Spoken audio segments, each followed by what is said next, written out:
Greetings, maniacs, New Englanders, and everyone else. I hope this video finds you well, no matter what time of day it is. So, before I get into reading the articles themselves, let's go over headlines. There are some sweeping legislation going in. Well, that have already gone in as of Tuesday, maybe Wednesday of this week. So I'm filming this on 10/27. I'm still struggling with how to record and when to release, because if I record too soon, too early, then by the time I release it, the news itself is kind of old. So I'm trying, but I like to build up videos so that way I can take some time off and have some released. But currently still working on that. Let me know in the comments below what you think would work. So getting into the headlines, Bangor Daily News. New laws help Maine women, families, and medical providers, by an opinion contributor. This is Portland Press Herald. Hundreds of new laws take effect in Maine Wednesday. So Wednesday. Here's what you need to know. The new laws cover a broad range of issues, from gender and reproductive rights to transportation to housing to hunting and eating out. By Rachel Ohm, staff writer of Portland Press Herald. Also from Portland Press Herald. Maine legislature makes history despite tensions between and within parties. Major new laws were passed bringing Mainers paid family and medical leave and expanded access to abortion. By Randy Billings. And lastly, this is by News Center, Maine. Governor Janet Mills signs historic budget into law. A major portion of the $800 million budget is funding for paid and medical leave. So those are the headlines, and now you know what to expect getting into this. Basically, we're focusing on Janet Mills and what she has been doing for the state. I will say that it has been really impossible to find these alleged hundreds of laws. On Maine.gov, I see from July 11th, so not up to date at all. Governor Mills signs bills into law. Again, July 11th, 2023. Governor Janet Mills has signed the following bills into law. There's 1, 2, 3, 4, 5, 6, 7, 8 that are listed. But, and again, from July 11th of this year, to date, Governor Mills has signed a total of 461 bills into law during the 131st legislature. So that's not even during her entire time. That's just the latest term. And that's before these other hundreds, which again, I will do some more digging, and if I find something, I'll do an update video. But as of recording this video, those 8 are all I can find. And they are not even the newest 8. They're just some.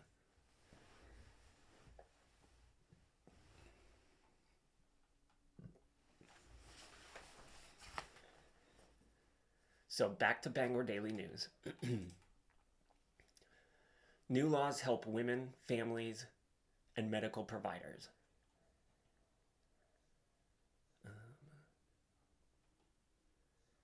I don't know why it's including that name. So, okay. Today, several bills passed by Maine legislature became law. These new laws demonstrate how the state of Maine trusts patients and providers to make private medical decisions without political interference. I had to stop the video real quick because there was a fly buzzing around and it took me like 2 minutes to kill it. And now my dog is here to comfort me. I don't want to show you the video because I didn't clean up the floor, and I don't want the world to see what it looks like currently. It's not bad, I just don't want them to see. So back to Boston, Bangor Daily News. The laws became a reality. Wait. Okay, yeah. The laws became a reality because Mainers value reproductive freedom. In the wake of the Dobbs decision, Mainers voted, volunteered, organized, rallied, and shared their deeply personal stories to protect and expand access to legal abortion, while other states enacted harmful and deeply unpopular bans on this medical procedure.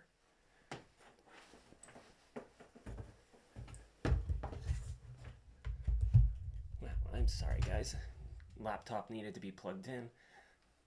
Luckily, this article is not that long, and we'll move on to better ones, and I'll be more professional. Today, 22 states have bans or near total bans on abortion.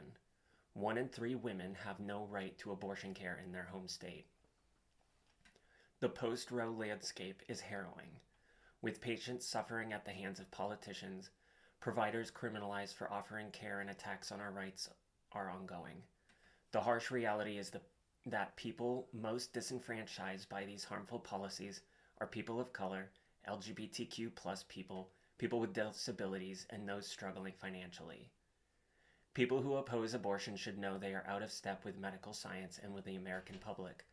They're scrambling, it seems, to rebrand their agenda and have escalated attacks on the democratic process itself in order to thwart the will of the people.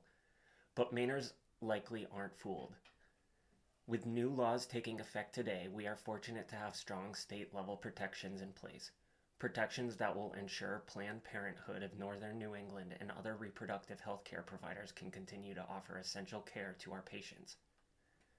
LD 1619 may have received the most media attention during this past legislative season, but it was one piece in a comprehensive response to the loss of Roe, starting with the executive order Governor Janet Mills issued shortly after the Dobbs decision.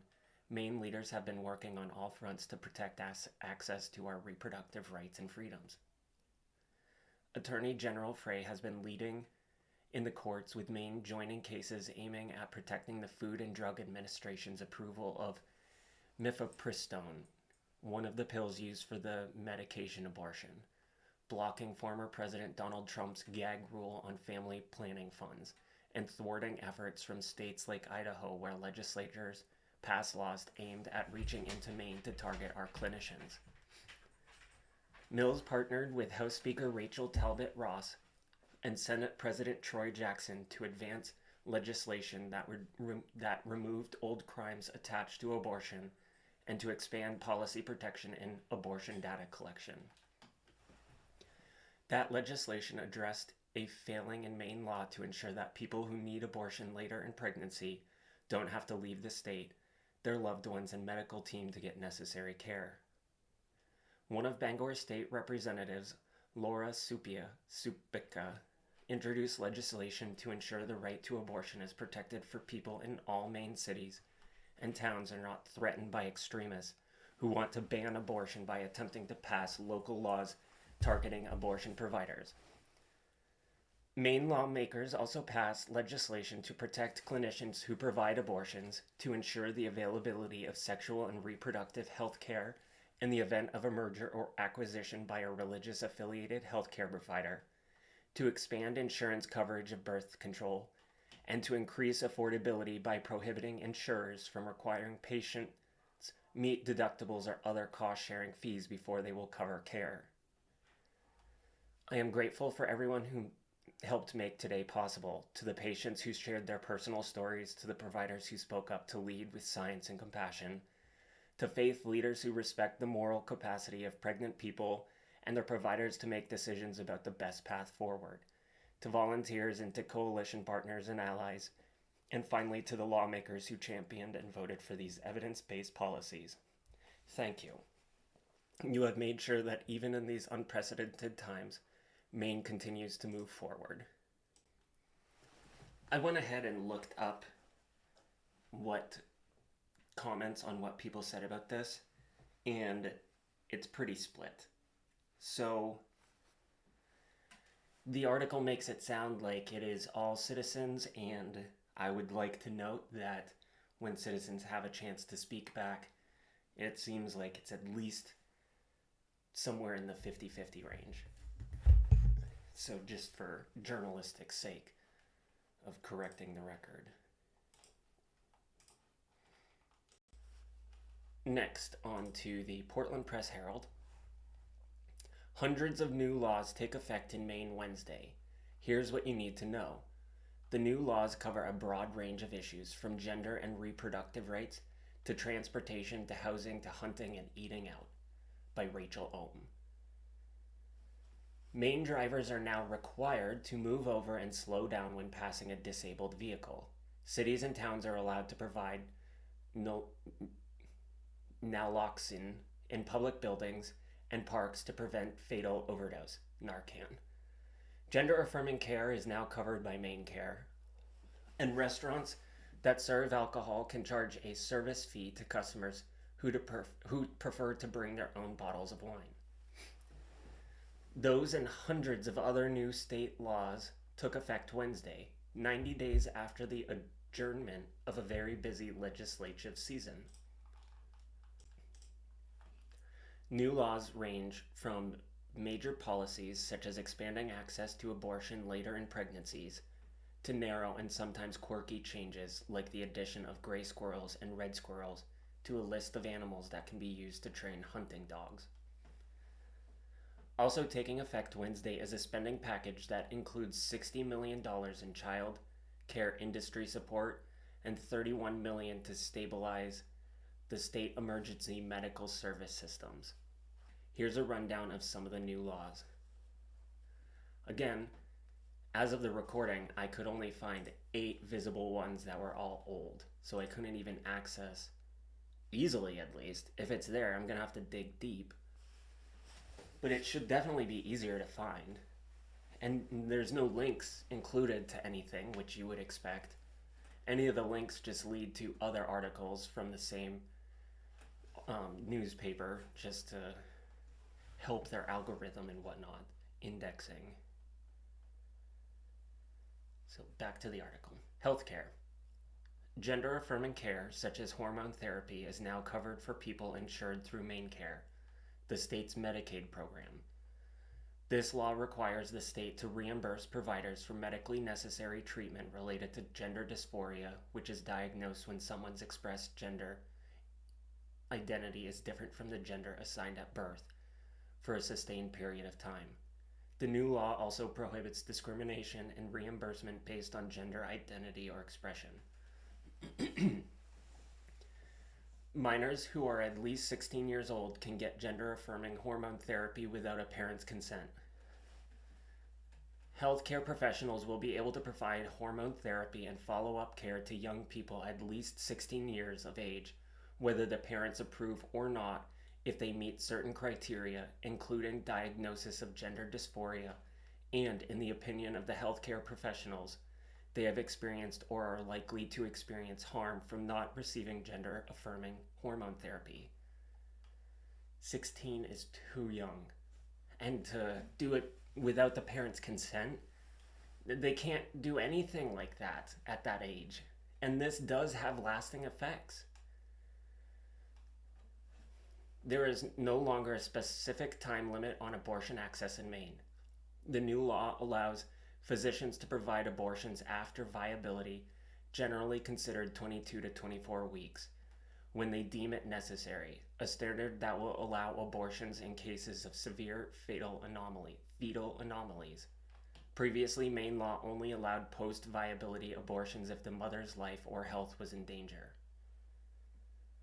Cities and towns can now provide the overdose antidote naloxone, Narcan, in public places such as restrooms, libraries, municipal buildings, and parks to better respond to opioid-related drug overdoses.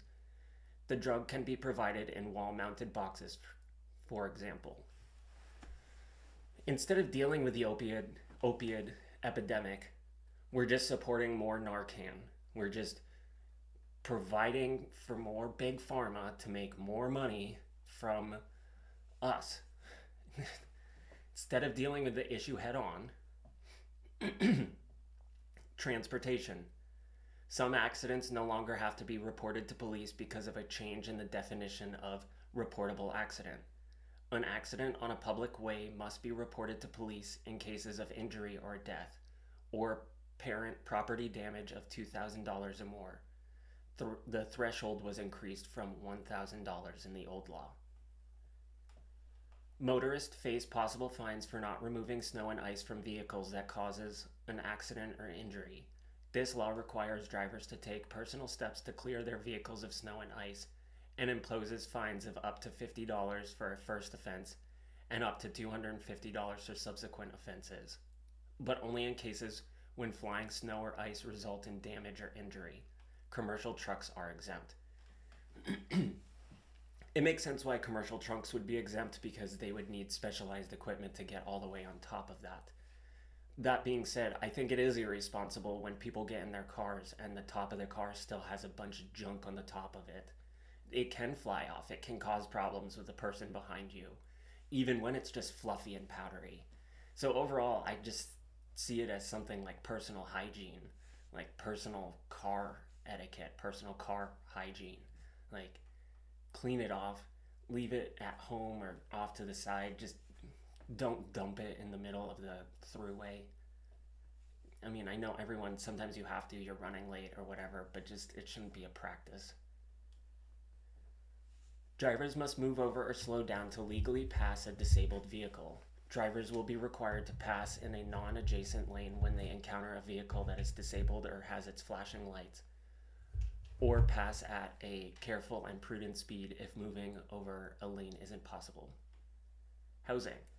Landlords have new limits in tenant application fees. This law prohibits landlords from charging rental application fees that exceed the actual cost of the tenant screening process. Fees cannot exceed the actual cost of a background check, a credit check, or other screening process. The owners of mobile home parks cannot sell without giving notice to residents. This law requires owners of mobile home parks to notify residents if they plan to sell their property and give homeowners an opportunity to purchase the land.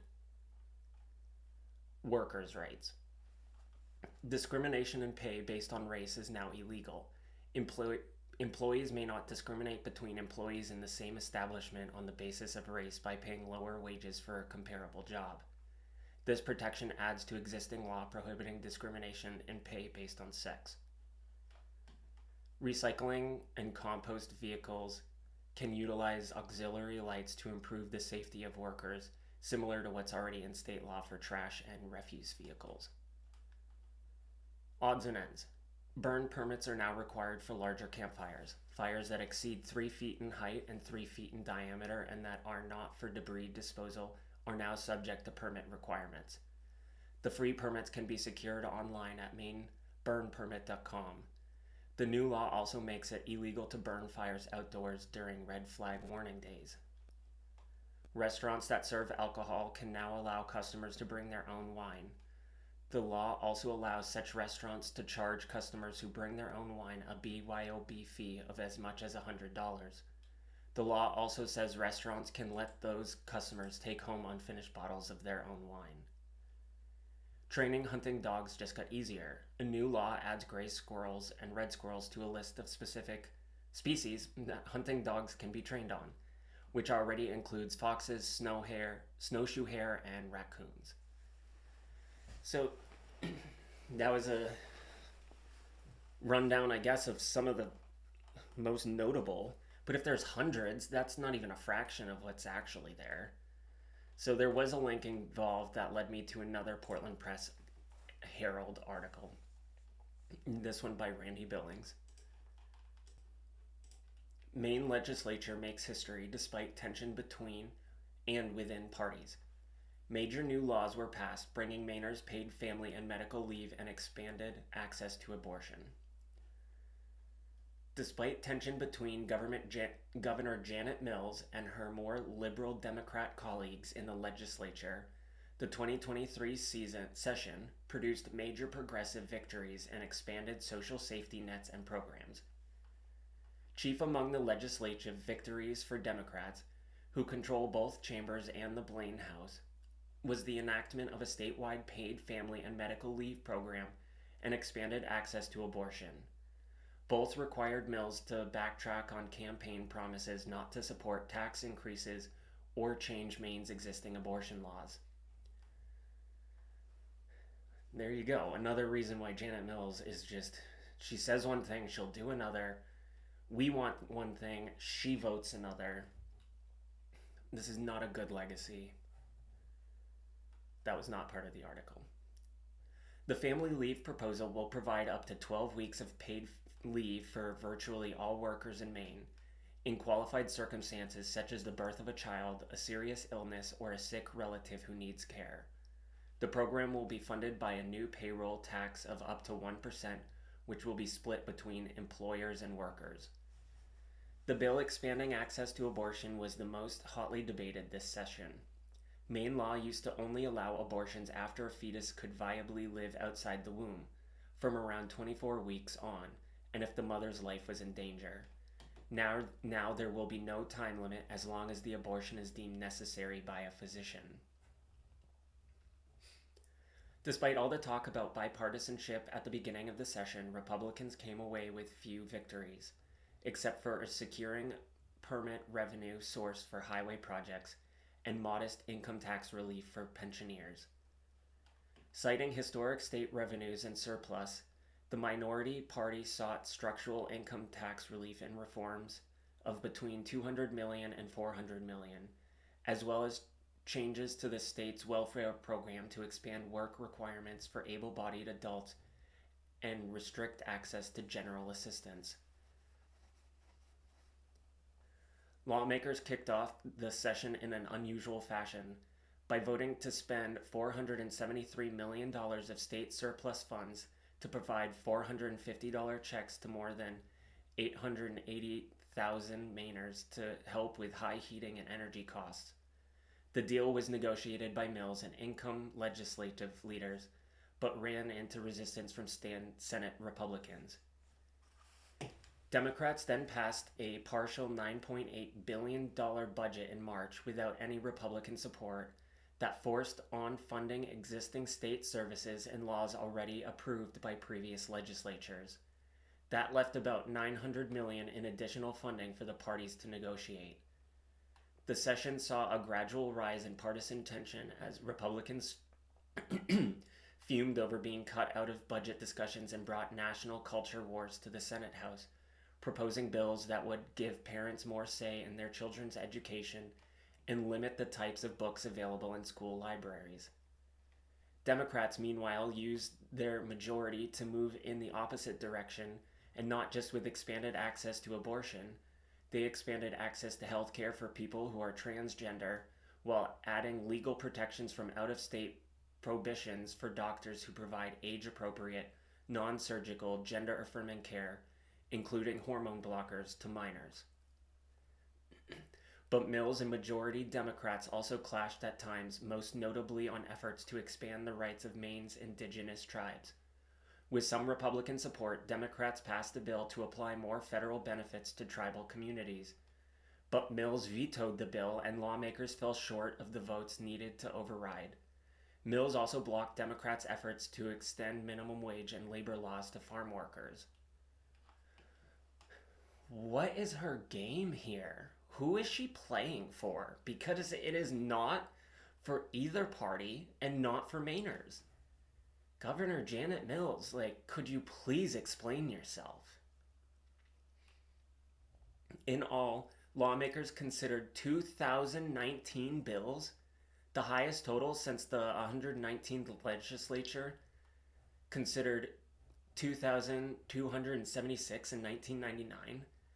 That is unreasonable. Through July 20th, nearly 450 bills had become law. Though that total doesn't include nearly 100 additional measures, mostly spending bills, totaling 11 million that were sent to the governor on the final day of the session, which began Tuesday and ended at around 5 a.m. Wednesday. Another 480 bills were carried over to the next session. 450 plus another 100? why don't we, the people, get to see these? Why don't we get to have kind of a say on this? And then they just become law. I mean, I understand how the government works, but it feels wrong. And this should have some more oversight by we the people. And now I can't even find these 550 bills. Where are they? I'm gonna dig more. Housing. Housing was identified as top priority by House Speaker Rachel Talbot Ross, Democrat of Portland, and Senate President Troy Jackson, Democrat of Allagash. The pair announced the creation of a joint select committee on housing to come up with ways to address the shortage of housing for Mainers, including the homeless. And then they're going to double and bring 840 more non-Mainers into the mix when our own Mainers don't have housing.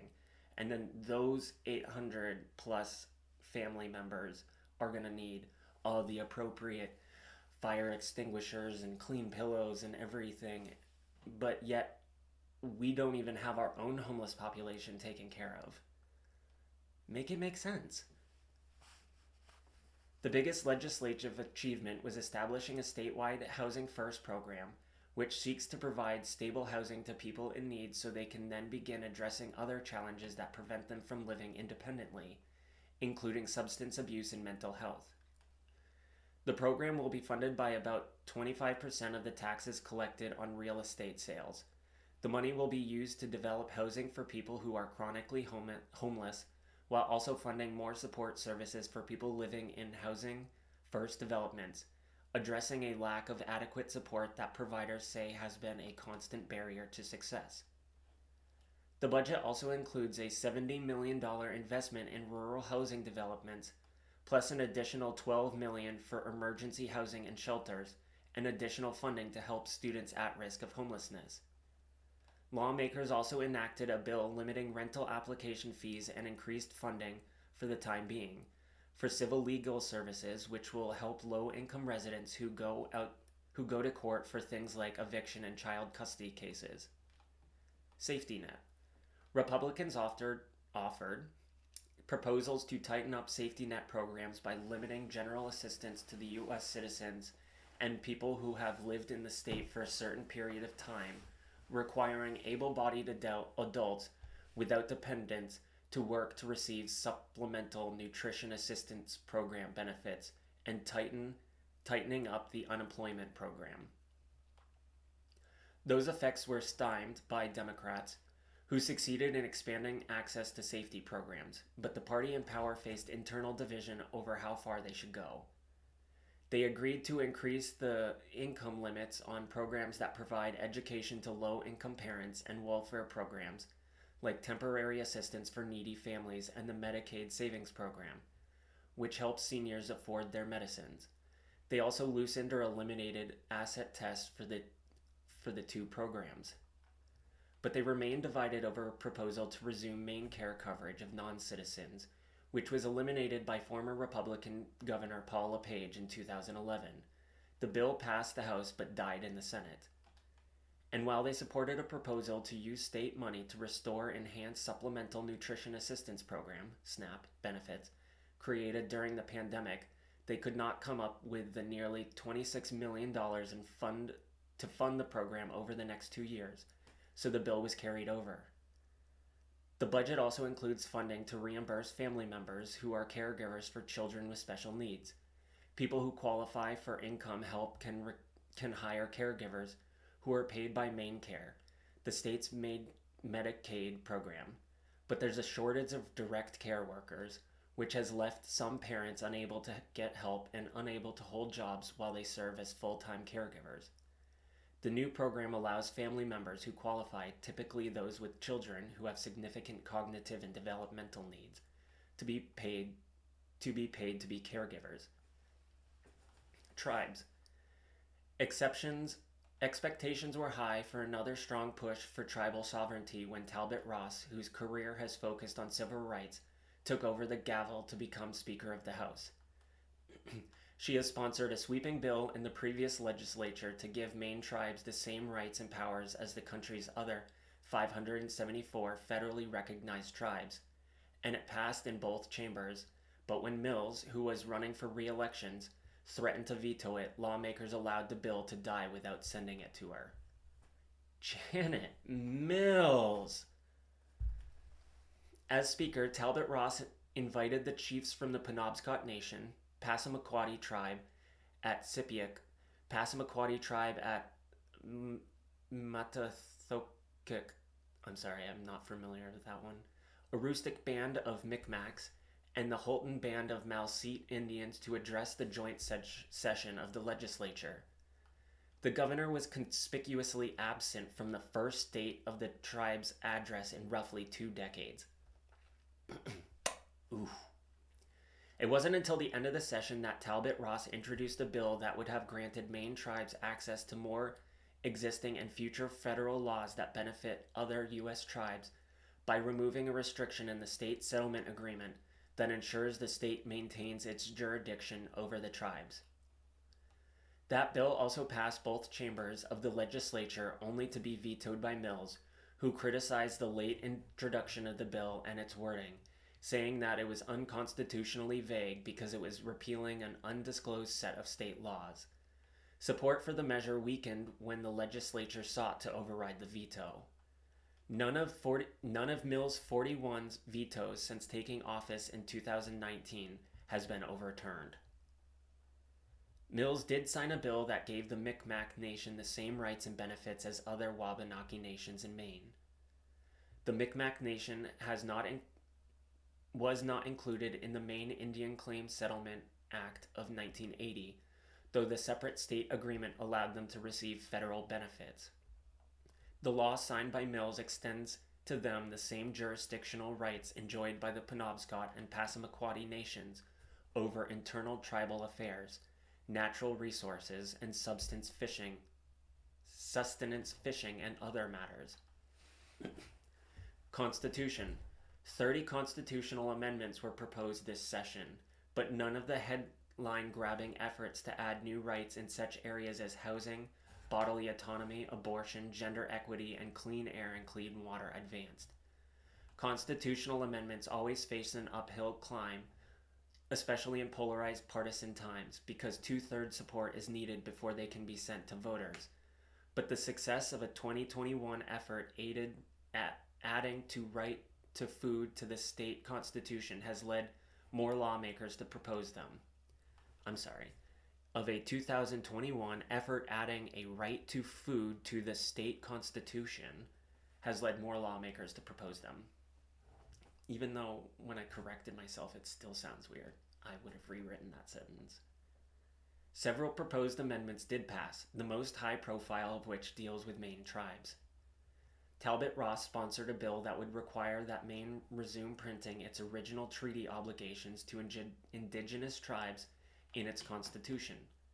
Supporters called it a powerful truth-seeking measure, while Mills' top legal counsel called it a misguided attempt to right a historical wrong that never occurred. Mills was unable to veto the proposal because proposed amendments to the Constitution are sent directly to voters, who will also vote this fall on 3 other proposed amendments: to change rules for who can circulate petitions for people's vetoes and citizens' initiatives, to allow those under guardianship for mental illness from voting in certain elections, and to change the timeline for determining the validity of written petitions. A bill that would have called for a sweeping review of the state's constitution with an eye toward specific reforms, including electing Maine's constitutional officers, moving to a one-branch legislative. A bill that would have called for a sweeping review of the state's constitution with an eye toward specific reforms, including electing Maine's constitutional officers, moving to a one-branch legislature, doubling the length of the legislature terms, and allowing citizens to initiate constitutional amendments, died between houses. Okay. Energy and environment. The development of offshore wind power took a major step forward this session after a last-minute compromise on a bill was forged between wind advocates and Mills. The bill is a combination of three separate bills increasing the height of offshore turbines, allowing the construction of a coastal port to service wind turbines, and beginning the process of identifying and choosing an offshore wind developer. It authorizes the Governor's Energy Office to procure up to 3,000 megawatts of electricity from offshore wind by 2040 and enacts job quality standards while allowing Maine-based independent contractors to participate, according to the Governor's Office. It also establishes new standards for building a port facility to service wind turbines, a location for which has not been determined by the Maine Department of Transportation. The Mills administration says the bill protects prime lobstering ground by giving preference to projects that are outside of Lobster Management Area 1 in the Gulf of Maine.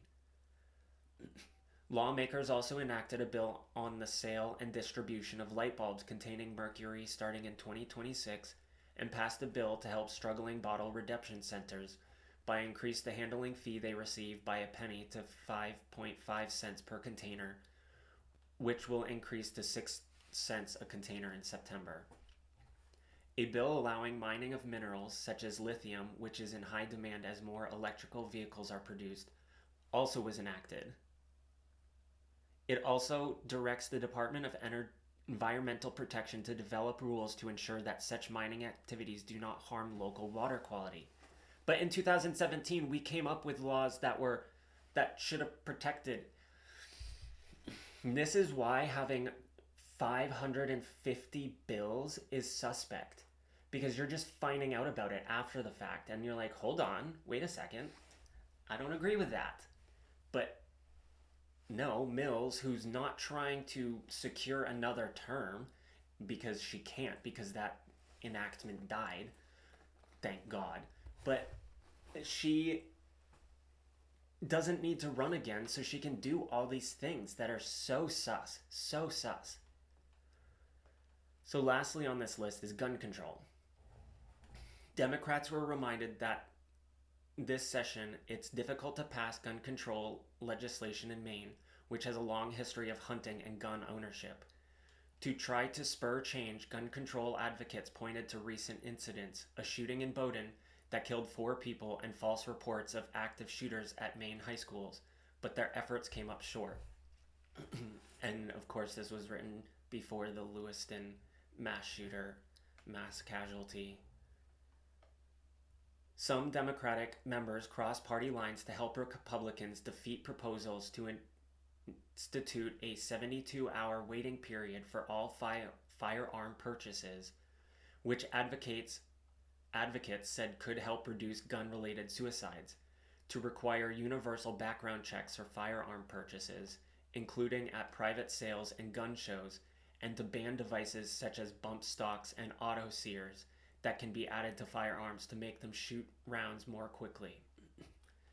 After the shooting in Bowdoin, in which a convicted felon shot his parents and family friends with guns found in the family's friend's house, the Sportsmen's Alliance of Maine, an influential gun rights group, said it was working within the administration on gun safety legislation that would focus on safe storage of firearms and preventing access to guns for people prohibiting from having them. That bill never materialized. And that's the end of that article. That was long. I like these longer ones. It does take a little bit to read through. So that's why I always listen to podcasts when I'm driving home from work. And sometimes even when I'm at work, certain things I'm doing, I can have headphones in at certain times. And then, of course, during my free time.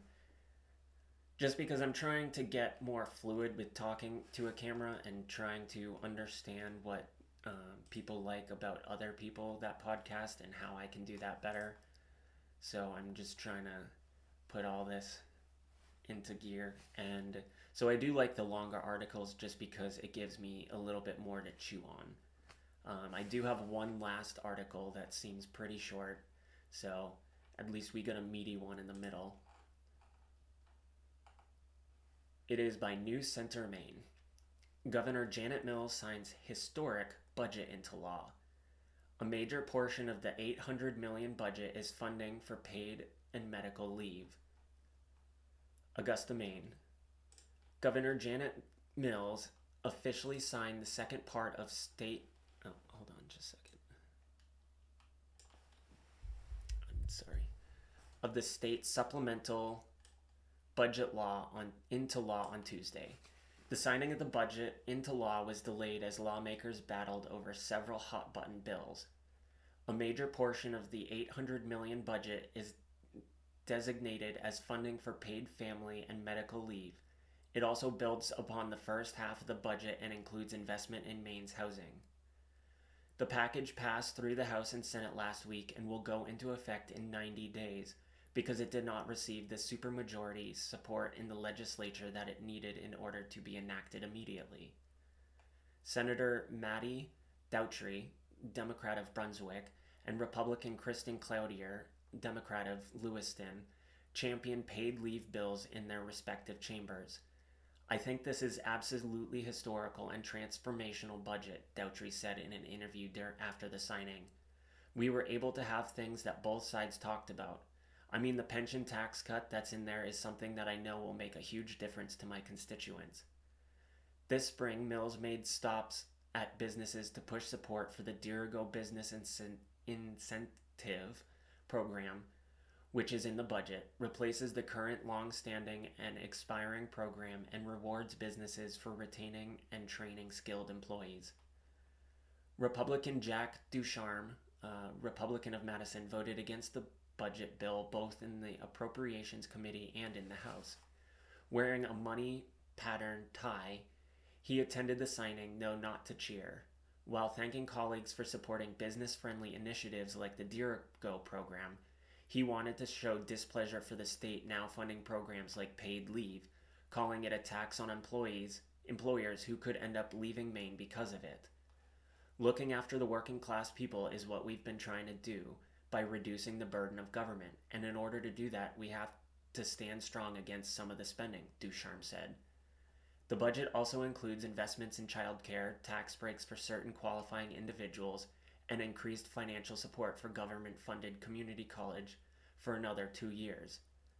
The historic budget delivers on my guiding belief that the way to build a stronger, more prosperous state is to invest in the infrastructure that Maine people need to succeed, Mills said in an announcement from establishing a paid family and medical leave program to strengthen education, housing, childcare, and workforce, and delivering tax relief for seniors. This budget makes transformative investments in Maine people, and it does so while living within our means. Senator Rick Bennett, a Republican of Oxford, said he believed the budget was not perfect, but he voted for it and stood with the governor and other lawmakers during the signing. I supported the budget. I think it's better than it would have been without my involvement, without Republican involvement overall, he said. We got some tax relief in there, which I think when you add it up comes to, by my math, over $700 million over the next few years of tax relief. I also see that there's some incentives in there that I support too on a bipartisan basis.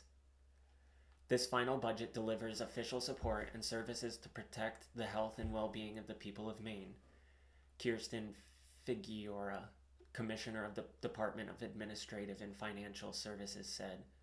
Shortly after the governor's signing, the White House issued a statement applauding Maine for becoming the 13th state to install a paid family and medical leave system. I have to agree with Ducharme on this because that's not the government's job. The government is not to be involved with employers like that. Before I talk more on that, off the cuff, I agree with Ducharme. I think that for smaller government, such as someone like me, I prefer smaller government. I don't like the thoughts of this. Well, look at that. It's only 45 minutes in. A lot of times I go rambling on for an hour. And I did read 4 different articles. I wasn't sure how long it was going to take me to get through all these. I tried to find the list of bills If I can find it, I'll put it in here while I post, and then I'll make an update on it. Of course, I'll include all the links down below, but as of yet, I cannot see an official list, which personally disturbs me because I want to know what the government is doing as soon as it's done. I don't want there to be a delay. Oh, well, we need a week to get it online. No, no, honey. I want it now. You signed it. Now, please provide it immediately. And I don't think that's too much to ask of the government. If they need more staff, then hire more staff. And we, the people, deserve to know what's going on. And so much of the time, it feels like, at least for me, that we're behind, a step behind. And this is coming from somebody that studies this pretty regularly. I mean, since I started my YouTube channel, but also even before that. Just Newsbreak, it's the app that I use. It I stay relevant on there for the past year and a half, and just staying up to date, and just feeling blindsided by a lot of this. So if you're like me, comment down below, because I feel blindsided. Is that just me, or are you guys there with me? I don't want to ask you to do too much, because if you're watching this video, I appreciate that. But if you wouldn't mind just liking the video and leaving your thoughts down below, because that will help me get engaged, help me get the pulse of what everyone else is thinking, and then allow me to better make videos in the future. If you made it this far in the video, I thank you, and y'all have a great day. Till next time.